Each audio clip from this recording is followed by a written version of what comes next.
This is Power Hour with Gabriella Power. Hello and welcome to Power Hour. I'm Gabriella Power. Thank you for your company. Happy President's Day. I hope you're all enjoying the holiday and making the most of this long weekend. Social media is seeing a huge surge in posts wishing President Trump a happy President's Day. Tens of thousands of accounts have posted images of Donald Trump describing him as the most iconic president in history, and images are being shared of him in Butler just seconds after he was shot. Donald Trump in the McDonald's uniform on the campaign trail, and even his mugshot from when he was indicted in Georgia in 2023. And that mugshot image is now proudly framed in the Oval Office, sending the left into a complete spiral.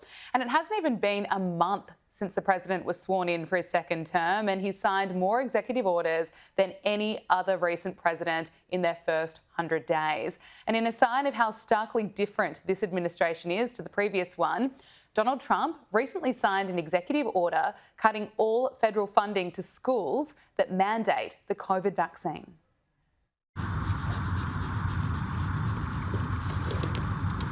Okay, that solves that problem. So will the Department of Education have to handle that? Yes.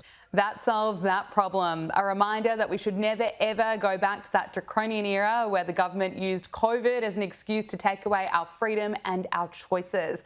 Now Trump is back in the White House. Peace talks are set to get underway with Russia with the intention of bringing the Ukraine war to an end.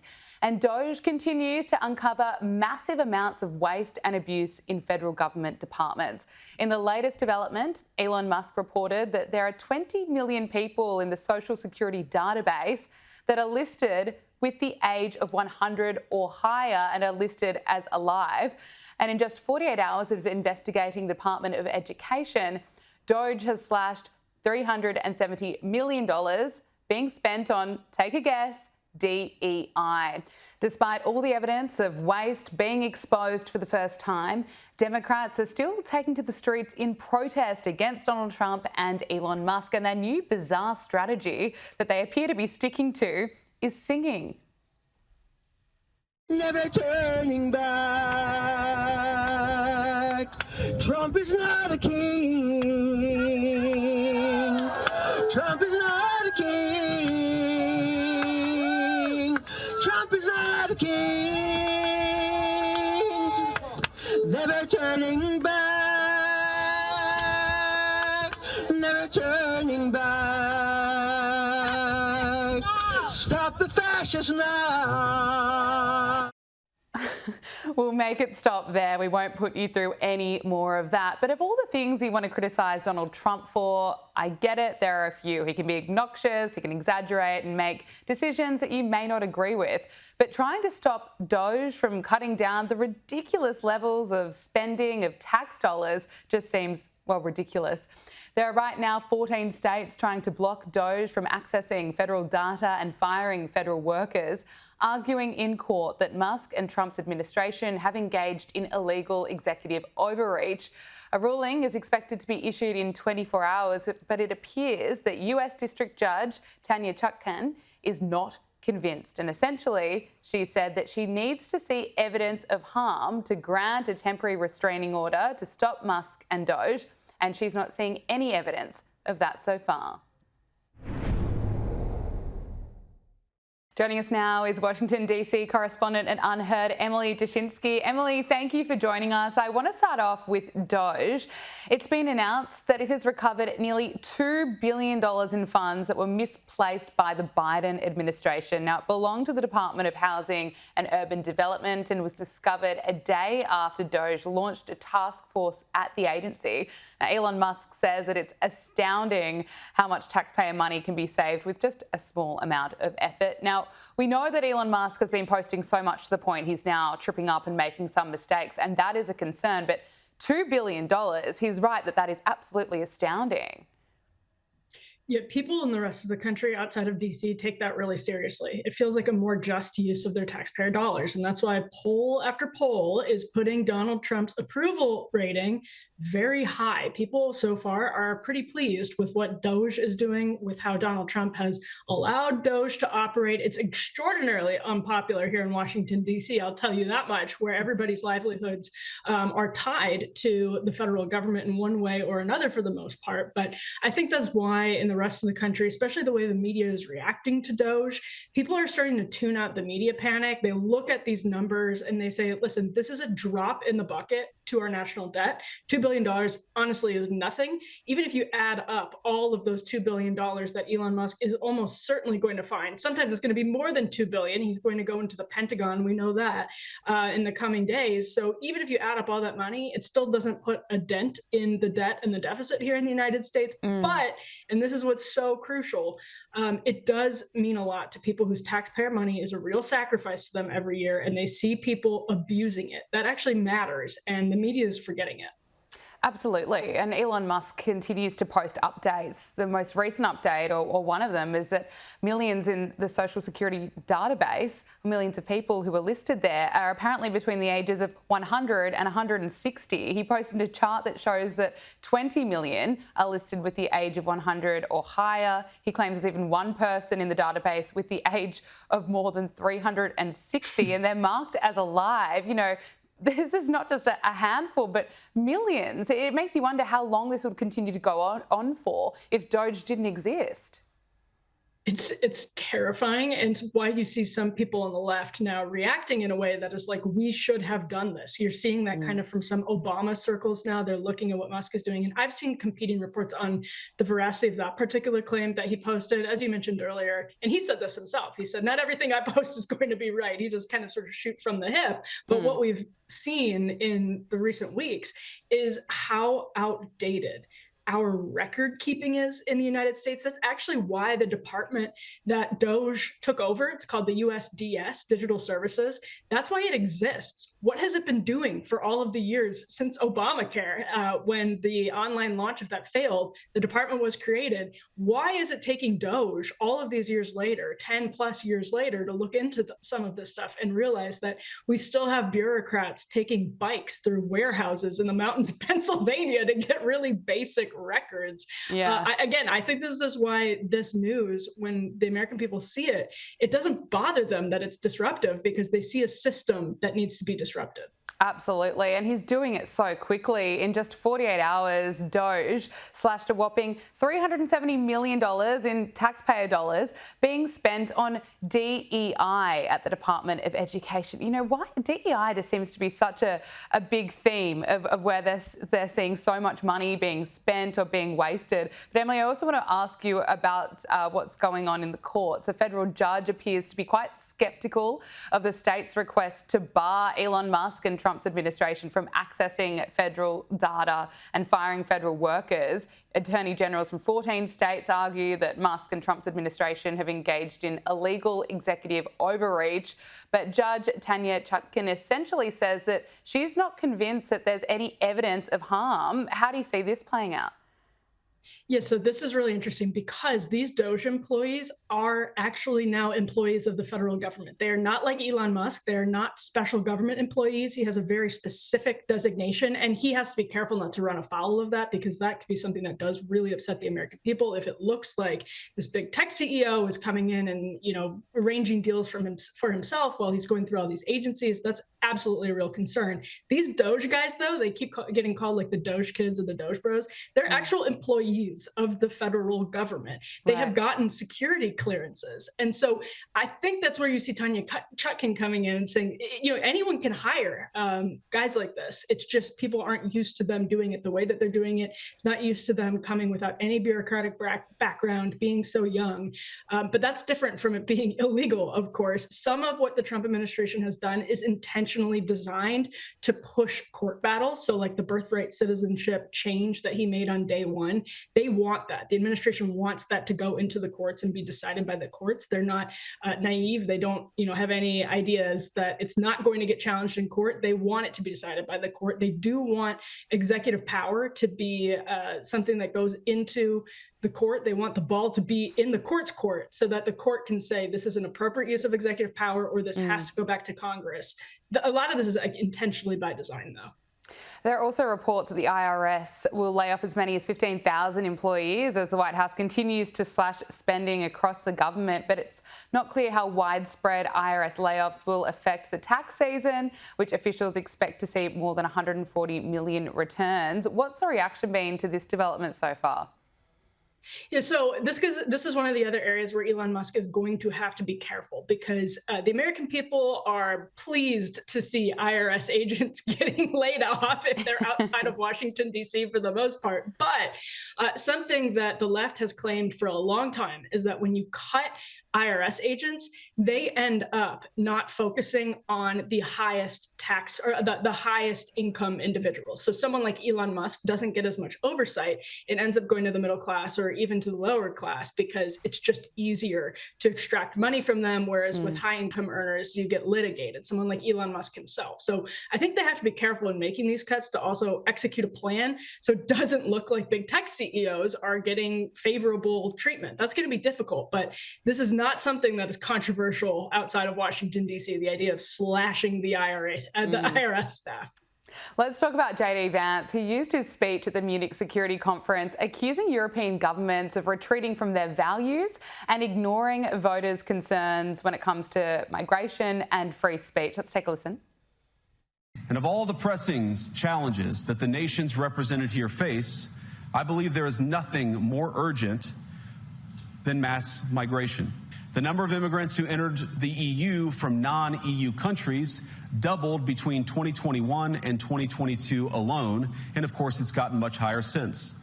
And we know the situation, it didn't materialize in a vacuum.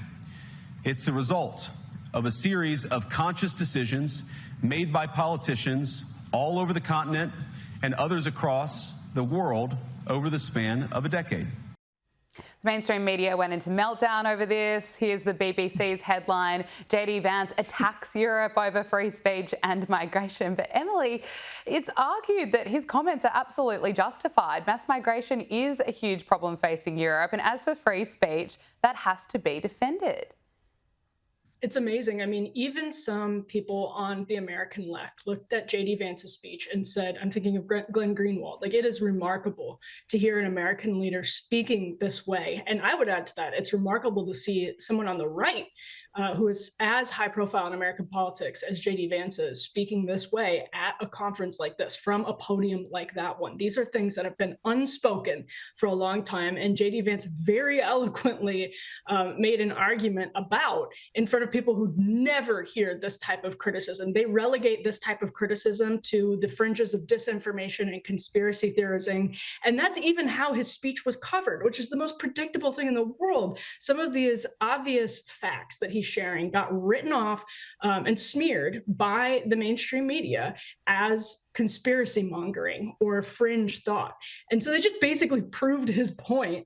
And what they're also proving is how hard it's going to be for the Trump administration to make this argument, for it to fall and with any welcomeness among other world leaders. But I mean, these are hard truths that go unspoken very often. Absolutely. And thank goodness we do have platforms such as X where we can see the speech in full. People aren't no longer really listening to or relying on the mainstream media for their take on what's been happening.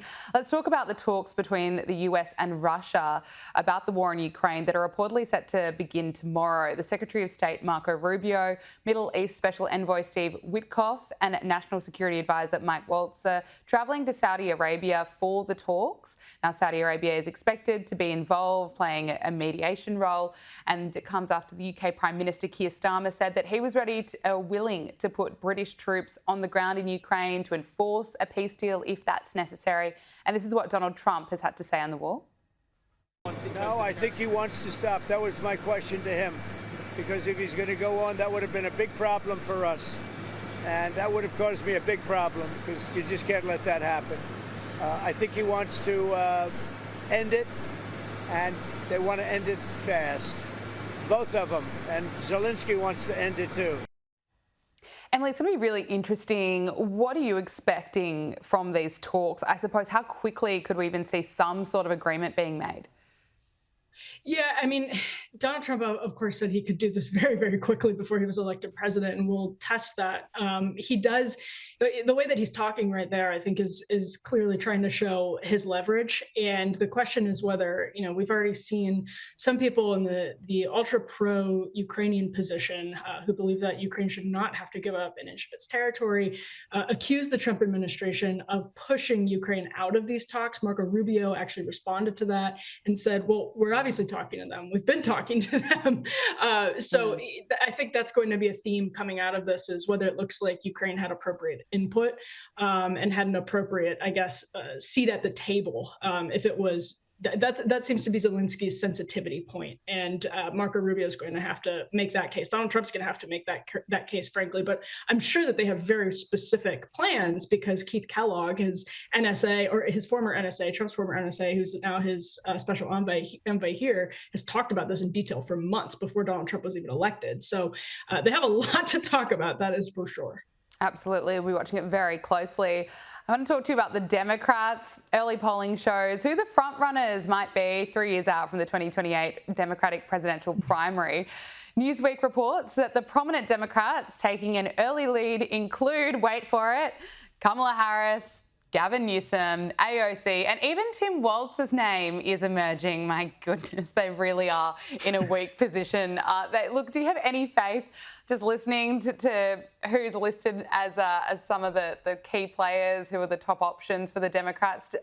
Are any of those going to work, or do they need someone else to come through? This is absolutely crazy. This is a disaster for Democrats. They've got nothing right now if these are their best options. I think probably Gavin Newsom is the strongest of those, just because he understands how to adapt to this very, very rapidly changing political climate. But of that list, I mean, can any one of them pass the Joe Rogan test? And by that, I mean, could any one of them sit for a conversation with Joe Rogan and come across as relatable and appealing? Kamala Harris obviously didn't even try, but had she tried, I'm not so sure. It may have helped her a little bit, but it actually may have backfired, because you have to be somebody. JD Vance did this very well. Obviously Trump did it well in terms of authenticity and being an entertainer, but JD Vance sat and talked to Joe Rogan authentically, guy to guy, for a long time. Could any of those people on that list pass that test? Are any of them actually able to reach out to your average working class, white or black or Hispanic male voter to the point where Democrats are able to put up better numbers in a presidential election? No, is a very clear answer to that question at this point. So that's a really, really sharp problem for them. Absolutely not. That is the short answer. No, but it's great to see the Joe Rogan test, that's kind of the new standard, that politicians can't get away with just one or two catchphrases or some spin. They really have to be authentic and be able to speak for 3 hours, answering all types of questions and not getting tripped up. I think it's a good thing, and I think it means that, Americans can get a stronger sense of who someone really is. Kamala Harris, she attended a Broadway show in New York City, and she reminded everyone about her speaking skills. Let's take a listen.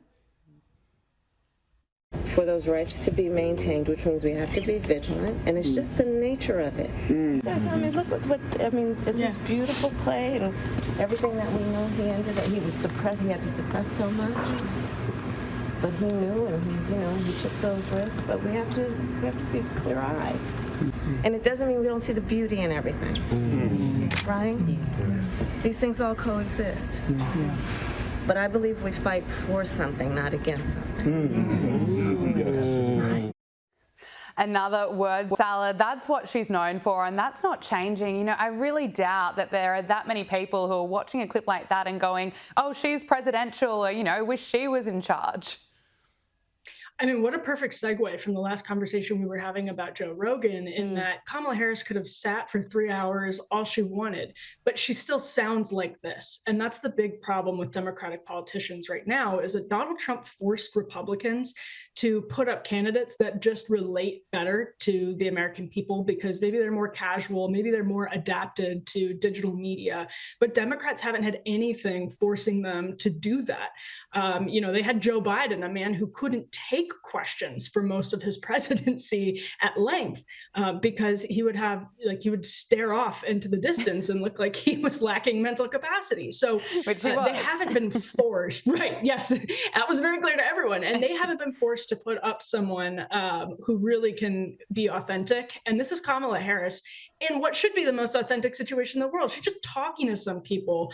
It's not even a speech. She's just talking. And she can't do that without sounding like a robot. And that's true of most high-profile Democrats, because they haven't had something like Donald Trump force them to choose better people at this point. Finally, Vivek Ramaswamy appears to have kicked off his campaign to become Ohio's next governor. He's filed paperwork with the Ohio Secretary of State's office, signaling his run for the 2026 election. Now, he's expected to launch his campaign next week. What can we expect from this, Emily? This is actually going to be a really tough race. He comes in with a lot of name recognition and probably a lot of money. He has baked into his candidacy that he's been close to Donald Trump. That said, these races do tend to be more local. And what that means is the Republican Party in Ohio and Republican voters in Ohio are going to look at this race really closely. It's not going to all be about name recognition, and it's not going to all be about money. So if you're someone who came up through the ranks in Ohio politics over the course of years, you actually will, as Ramaswamy's likely opponents have, you're actually going to have to deal with that if you're Ramaswamy. So I think a lot of people saw this as maybe a consolation prize, a slam dunk, like, oh, he's going to run back to Ohio and he'll climb the ladder there and it'll be a sort of easy rung on the ladder for him. But actually, these things are really tough. JD Vance's primary was really tough in the Senate race back when he was first elected by Republicans. So this is not going to be a slam dunk by any stretch of the imagination, though he will certainly be competitive. Washington, D.C. correspondent at Unheard, Emily Jashinsky, thank you so much for joining us on Power Hour. Thanks for having me. Well, it won't be long until the world finally knows the truth about former US President John F. Kennedy's assassination. Last month, President Trump signed an executive order to declassify the secret files on JFK's 1963 death. Since then, the head of the task force that's aimed at exposing federal secrets, Anna Paulina Luna, has declared that from what she's seen so far, she believes the single bullet theory is faulty. She believes there were two shooters involved. Our first investigation will be announced, but it's going to be covering on a thorough investigation into the John F. Kennedy assassination. And I can tell you, based on what I've been seeing so far, the initial hearing that was actually held here in Congress was actually faulty in the single bullet theory. I believe that there were two shooters, and we should be finding more information as we are able to gain access into the SCIF, hopefully before the files are actually released to the public. Now, most Americans do not believe that Lee Harvey Oswald acted alone. So what has been hidden away for decades that we're all about to find out when the JFK files are released?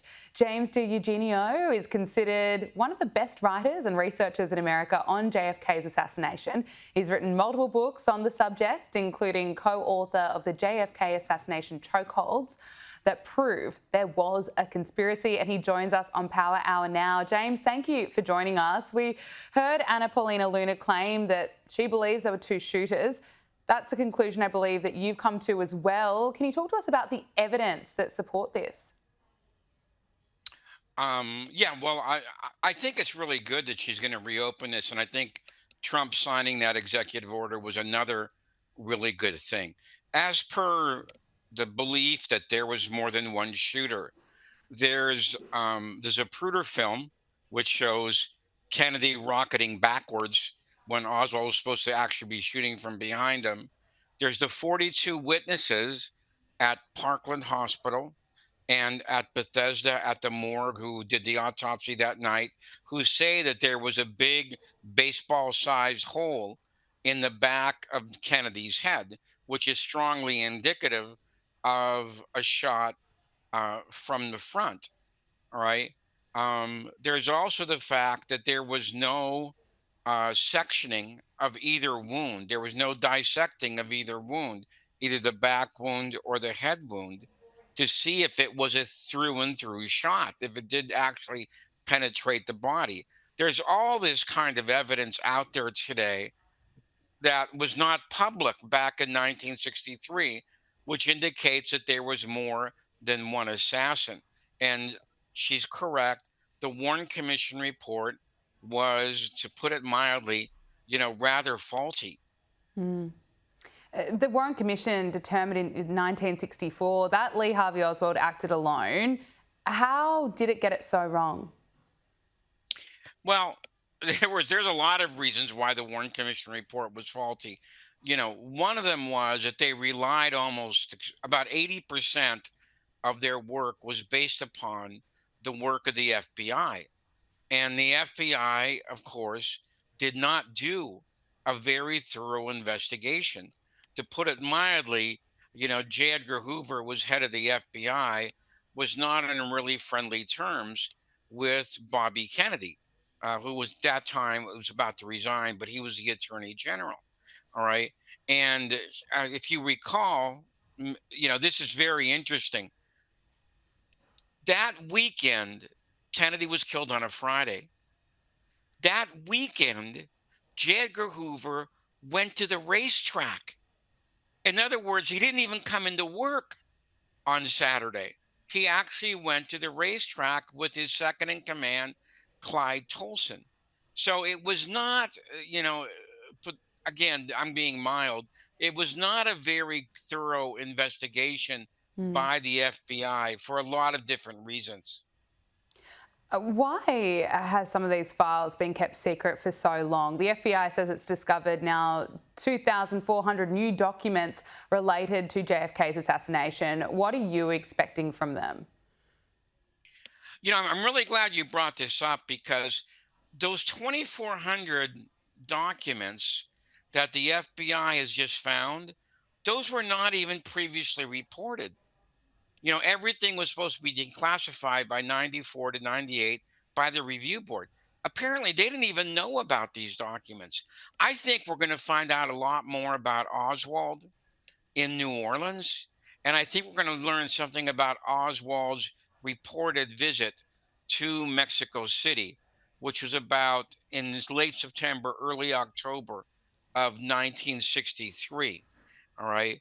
And he was, of course, in New Orleans that summer before going to Mexico City.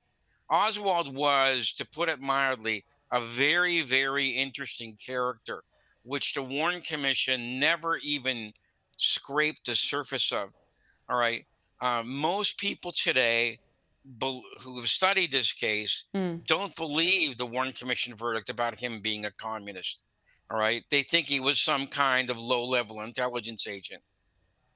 What do you make of the assessments that are out there? There are a few that it was a foreign adversary, the mafia, or the CIA, seeing a lot of the theories that are exposed and all the research and investigating that you've done. What's your assessment of them? I think that the most logical conclusion today, and that which most people who have researched this case believe, that it was kind of like a triangular kind of a plot involving the Central Intelligence Agency at one point, the Cuban exiles at another point, and then when Oswald was not killed the day of the assassination, the CIA brought in its ally, that is organized crime, who they have been trying to knock off Castro before, and they brought in the mafia to go ahead and send Jack Ruby in to silence Oswald. Donald Trump promised that he would declassify the files during his first term, but he was visited by the CIA, the FBI, and was told by Mike Pompeo not to open them. Why do you think he delayed opening up the files? That's a very interesting question, because a week or so before, Trump had tweeted that I'm looking forward, to declassifying the last of the JFK documents. Then the very day he was supposed to do this, he's visited by the CIA and the FBI, and he backs out of it. Now, according to his talk with Andrew Napolitano, he said words of the effect that if they would have shown you what they showed me, you wouldn't have done it either. And Andrew said, who is they and what was it they showed you? Okay. And then Trump said, well, next time I talk to you, when there's not 15 people around, I'll tell you what that meant. So he's never explained exactly what it was, all right, that gave him pause. The implication is that it didn't look very good for the Warren Commission, but we don't really know that. But the fact that they both went in there on the last day and they warned him not to do it, I think that's a very, very revealing kind of situation. Yeah, it's interesting, isn't it? It just makes you wonder why the truth was covered up for so long. And do you think that trust will be restored in the government when these files are made public? Well, I'm sure you're aware of this. 65% of the public does not believe the official story on the JFK assassination. And a lot of social scientists believe that the lack of the belief in government today, which is very low, and the lack of the belief in the media, which is almost as low, a lot of them attribute this to the 1963, 1964 events. They trace the fall of the belief in government and the media because it began in 1964 when the Warren Commission report was first issued. And it was so vigorously defended by the mainstream media in the United States. And this includes CBS, NBC, and the New York Times. So hopefully we'll get some restoration of this when all these files are finally out there in the open, and perhaps when Representative Luna's investigation takes place in an open environment. One of the worst things about the Warren Commission is that it was all closed hearings. So this contributed to the cynicism about their verdict. It's interesting you bring up the media. I wanted to get your assessment on what role the mainstream media really played in covering up the truth, I suppose. Has it been frustrating for you hearing a narrative on repeat that's possibly not the truth? It's always been my belief that the main obstruction between the American public and the truth about the JFK case is what is termed today the mainstream media. Because from the very beginning, 1963 and 1964, the mainstream media was out there, defending the Warren Commission verdict. To give you one very good example, in the fall of 1964, on the day the Warren Commission report was issued, both NBC and CBS broadcast shows endorsing its verdict. Now, Gabriella, the Warren Commission report is 888 pages long. How could you possibly read that many pages in one day and then report its contents without even referring to the evidence behind it? Because that wasn't released until a month later. And this is what I believe that has contributed to this air of cynicism about the media. They were reporting on something they couldn't fact check. It would be impossible to fact check it. It's interesting, you're expecting quite a bit from these files. Do you think there's, as you say, 65% of Americans don't believe that the Warren Commission got it right? Is there going to be much in here that's going to shock us? I wish I could say one way or the other, but since I'm supposed to be a responsible kind of a person, without reading this stuff, I can't really say that. Now, I do know people who've gone down to Washington, like Andrew Eiler, and a lawyer from up in Canada. And he told me that a lot of these closed files deal with Oswald in Mexico City. And let me add one last thing about this subject. The review board, which expired in 1998, made what is called a final determination on all the documents that they saw, which means that they all should have been declassified in October of 2017. If the agency made a final determination, that's what that means. So the question is, why are we here in 2025 still debating about these documents that should have been declassified almost 8 years ago? This is what gives people an air of cynicism and skepticism about this case. Absolutely. Look, when we do finally get the truth, what does this mean for RFK Jr., for the whole Kennedy family? Well, that's a very good question. Also, Bobby Kennedy Sr. Okay, never believed the official story, and as his son Robert Kennedy Jr., he has never believed the official story about what happened to his uncle. And I think that when all this stuff comes out, finally, you know, the they're going to both be vindicated on this subject. All right. Also, I should say one other thing, and this isn't commonly known. John F. Kennedy Jr., JFK's only son, never believed the official story either. Okay. And according to an old girlfriend of his that doesn't like to talk about it, but she does write letters, one of his goals was to enter the political arena and try to find justice for what really happened to his father. Now, that's a very interesting story, which I believe is largely true, that very few people know about. Yeah, well, absolutely. It'll be really interesting to see what happens, and importantly for that family. The task force aimed at exposing federal secrets is also going to investigate the assassinations of RFK and MLK. It's also going to look at the Epstein client list, the origins of COVID-19, UFOs, the 9/11 files. There's so much that we're going to learn about. What are you expecting from these other cases? I I thought that was really interesting. There's such a thing as picking up too much that you can carry.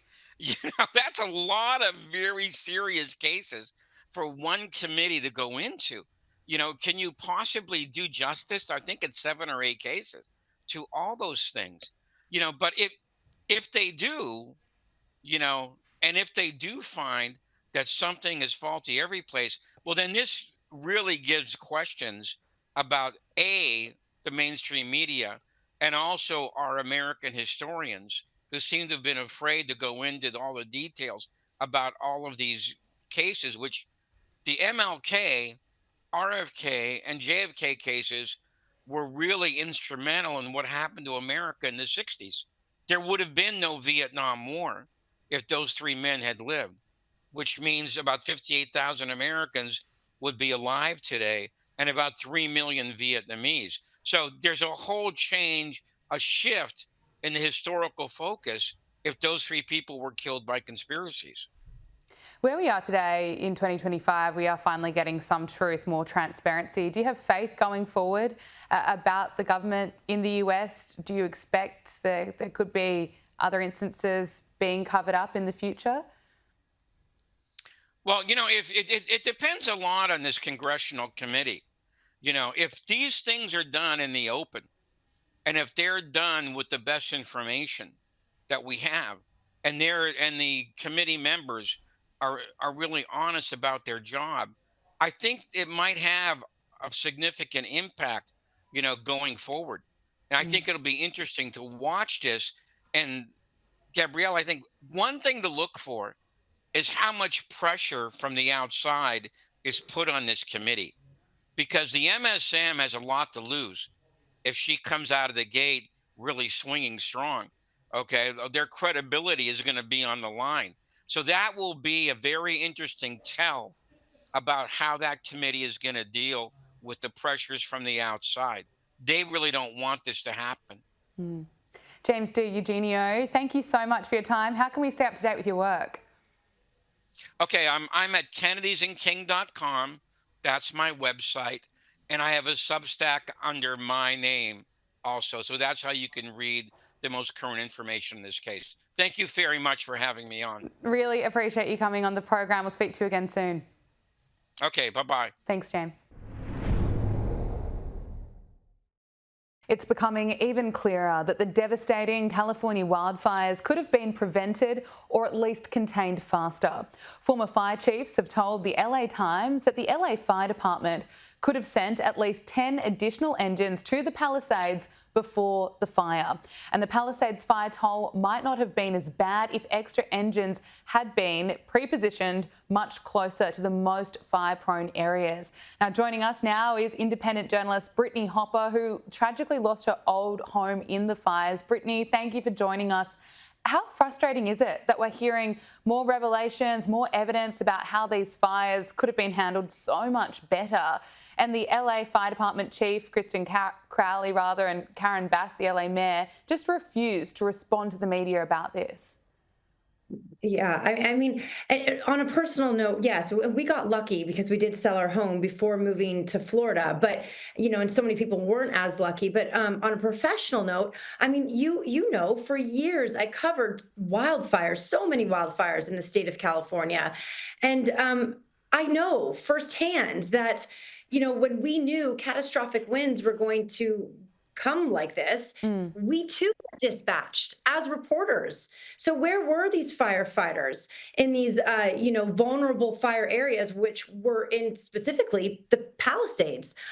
This is just totally mismanagement of just incompetency, in my point of view, by the local and state officials. And it's very frustrating because this is the second largest destructive that has ever happened in our country, in the United States of America.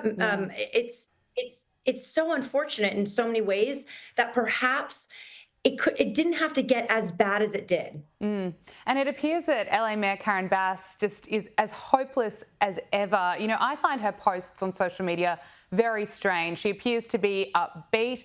This latest one, she's informing residents that they can meet with 12 different city agencies involved in permits. Take a look. In front of the city's one-stop rebuilding center for all of those Palisadians that lost their homes in the tragic fires. We want you to stay. We want to rebuild as fast as possible and in a safe manner. So the one-stop rebuilding center, you can come and meet with 12 different city agencies who are all involved in the permitting and the planning process. So I invite you all to come. Begin the rebuilding process now. Karen Bass has finally admitted that it was a mistake to be overseas, to be in Ghana when the fires broke out. But the damage has been done. What do you make of Karen Bass's leadership post-fires?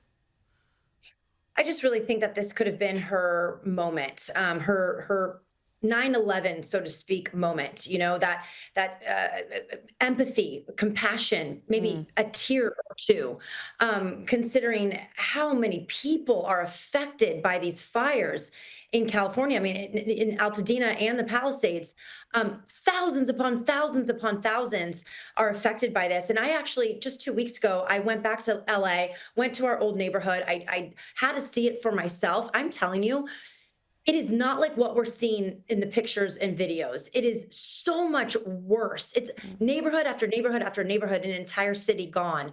And so this could have been her moment as the mayor of the second largest city in the country. Why didn't she shed a tear or two and just show some compassion? She's always having this Joker-like smile on her face. And it's bizarre and it's frustrating. And I think for the residents, it's got to be even more frustrating for them because there's still a lot of questions that need to be answered, in my opinion. And she's not answering those hard-hitting questions. She's deflecting and not taking any accountability, which is, again, just very frustrating. Absolutely. She's not answering questions, especially those reports out of the LA Times. She's refusing to answer those media requests, but then she's posting this video on X as if she's doing something. But, my heart goes out to everyone that is affected by these fires.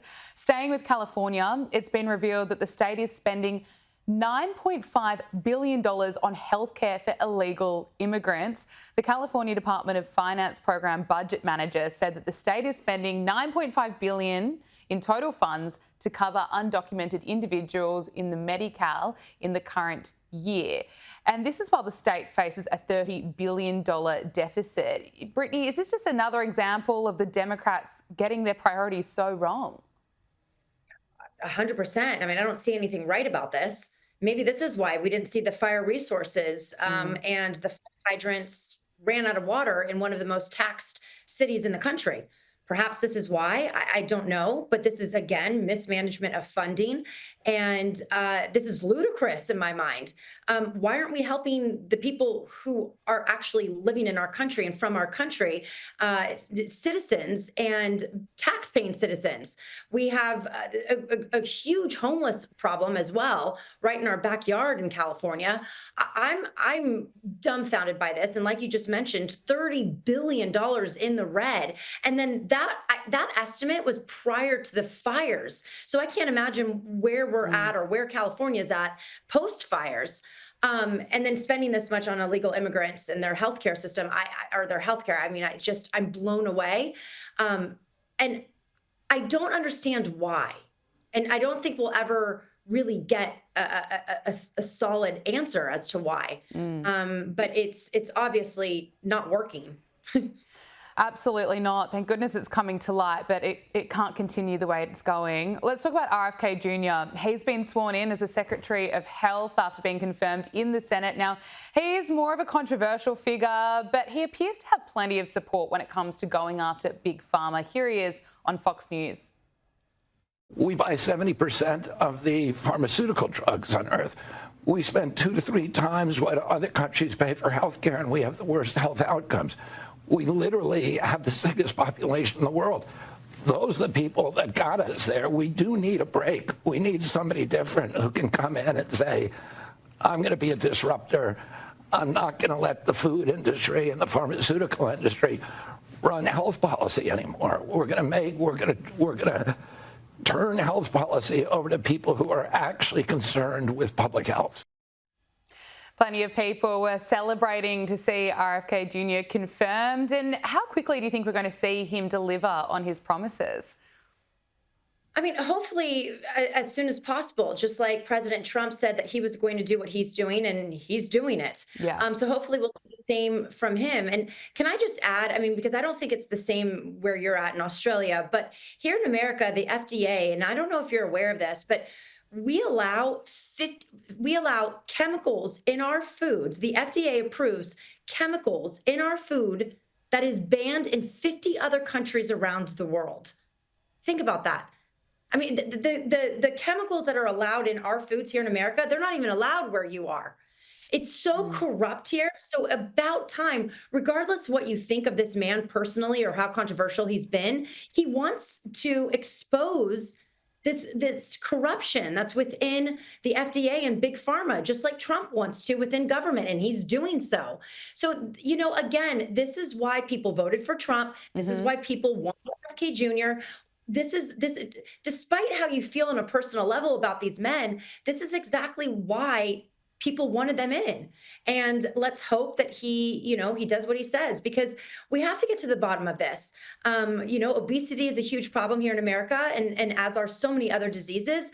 And I really do feel that a lot of it has to do with what we allow in our foods, the chemicals that we're allowing, the preservatives, everything else, the chemicals that are sprayed on our foods that are banned in so many other countries. Enough is enough. And the red dye and all these things. I mean, the list goes on and on that he wants to tackle. And I really hope that he does. I really hope that he gets this done. Yeah, well said. I think we're going to see that the health industry really revolutionise under RFK Jr. He seems to be the only one that's willing to go after Big Pharma so publicly. I know he's got plenty of support behind him. And as you say, we've got to make America, well, as he says, has to make America healthy again. Let's talk about Donald Trump. He is, of course, unlike any leader the world has ever seen before, and this is a new one for any president in the White House. He has his mugshot from when he was indicted in Georgia in 2023, and it is framed in the Oval Office. Brittany, what do you make of this? I suppose it's no doubt a reminder to him about everything he had to fight against just in order to run for president again. I mean, it's comical. And I also think it's a big F you to those who keep saying, oh, you elected a felon, you elected a felon.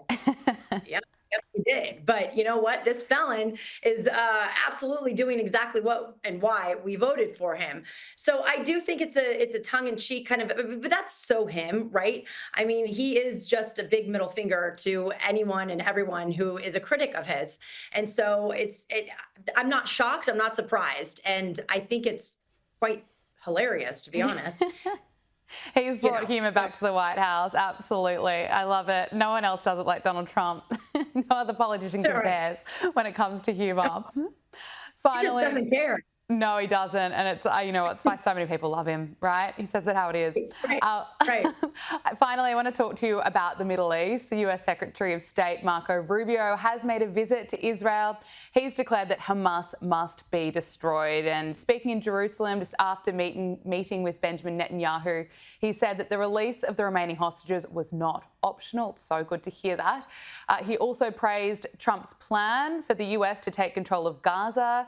And the meeting came after a shipment of around 2,000-pound bombs withheld by the Biden administration arrived in Israel, which is, of course, a sign of how the Trump administration is pursuing a different policy in the Middle East. But there were 3 more hostages freed on Saturday. That was as part of the original ceasefire agreement. What's your assessment of how the Trump administration is handling the situation in the Middle East so far? Right. And as you know, I pride myself of being a Jewish American Zionist, meaning I believe Israel has every right to exist. And all I can say is finally we have some leadership to try and get this straightened out. Today marks 500 days that the hostages have been held captive. So, you know, and that's still including some Americans. So we need this. We need to see this. We need to put a lot of, you know, stronghold over Hamas, which, let's remind your viewers, is a internationally declared terrorist organization. So, you know, for people to think that this could just stop or end with Israel, no. They'll do this to other places. The West is next, as so many people say. So Hamas definitely, absolutely needs to be stopped. But first and foremost, we need to get those hostages back to their families. And hopefully Trump is, you know, tightening this and going to, you know, fix this. And the war ends soon. Because I think no matter what side you're on, everyone is ready for this war to be over. Absolutely. Independent journalist Brittany Hopper, thank you so much for joining us on Power Hour. So great to speak with you. Thank you. That is Power Hour. Thank you for your company. Make sure you subscribe to Sky News Australia on YouTube.